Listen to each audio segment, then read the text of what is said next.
മരിച്ച ഒരാൾക്ക് 7 സെന്റ് ഭൂമിയിൽ ഒരു വീട് എടുക്കുന്നുണ്ട്. അയാൾക്ക് ഭാര്യയും പ്രായപൂർത്തിയെത്താത്ത 3 പെൺകുട്ടികളുമുണ്ട്.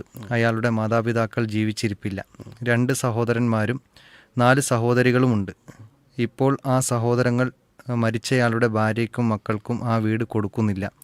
എന്താണ് ഇതിൻ്റെ ഇസ്ലാമിക വിധി? ഇവിടെ നമ്മൾ മനസ്സിലാക്കേണ്ടത്, ഒരാൾ മരണപ്പെടുന്ന സമയത്ത് അദ്ദേഹത്തിനുള്ള സ്വത്ത് അദ്ദേഹത്തിൻ്റെ ഇസ്ലാമികപരമായ അനന്തരാവകാശികൾ ആരാണ് അവർക്കൊക്കെ അവകാശപ്പെട്ടതാണ്. ഇപ്പം ഇദ്ദേഹം പറഞ്ഞ കേസ് നോക്കുകയാണെന്നുണ്ടെങ്കിൽ ഇദ്ദേഹത്തിൻ്റെ സ്വത്തിനെ മൊത്തത്തിൽ 24 ഓഹരിയാക്കിയിട്ടാണ് ആദ്യം മാറ്റേണ്ടത്. 24 ഓഹരിയാക്കി മാറ്റുന്നു. അതിൽ 8-ൽ സ്വത്തിൻ്റെ മൊത്തം 8-1 അവകാശമാണ് ഭാര്യയ്ക്ക് ഉണ്ടാവുക. 8-1 അവകാശം എന്നുള്ള നിലക്ക് 24-ൻ്റെ 3 ഓഹരി ഈ ഭാര്യയ്ക്ക് കൊടുക്കും. പിന്നെ ഇത് 3 പെൺമക്കളായതുകൊണ്ട് തന്നെ 3-2 അവകാശമാണ്. സ്വത്തിൻ്റെ മൊത്തം 3-2 അവകാശമാണ് പെൺമക്കൾക്ക് ഉണ്ടാകുക. അങ്ങനെ വരുമ്പോൾ 16 ഓഹരി പെൺമക്കൾക്കും ആണ് അവകാശമായിക്കൊണ്ട് ഉണ്ടാവുക. അപ്പോൾ ഈ ഭാര്യയുടെയും പെൺമക്കളുടേതും കൂടി കൂട്ടിക്കഴിയുമ്പോൾ 19 ഓഹരിയായി. ബാക്കി വരുന്ന 5 ഓഹരിയിൽ മാത്രമാണ് ഈ സഹോദരിമാർക്കും സഹോദരന്മാർക്കും കൂടെ അവകാശമുള്ളത്. ഇപ്പോൾ 2 സഹോദരിമാരും പിന്നെ സഹോദരനൊക്കെ ജീവിച്ചിരിപ്പുണ്ടെന്ന് പറഞ്ഞല്ലോ.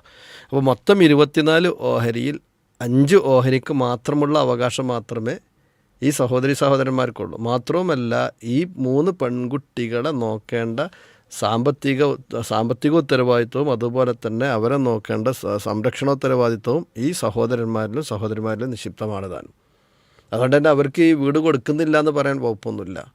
കാരണം മൊത്തം അവരുടെ ആ വീട് 7.5 സെൻറ്റ് എന്ന് പറയുമ്പോൾ 7 സെൻറ്റിനെ 24 ഓഹരിയാക്കി അതിൽ വരുന്ന 5 ഭാഗം മാത്രമേ ഈ പറഞ്ഞ സഹോദരന്മാർക്ക് അവരുടെ അവകാശമായി വരുന്നുള്ളൂ. ബാക്കിയുള്ളത് മുഴുവനും യഥാർത്ഥത്തിൽ ഈ കുട്ടികളുടേതും അതുപോലെ തന്നെ ആ കുട്ടികളുടെ ഉമ്മയുടേതുമാണ്.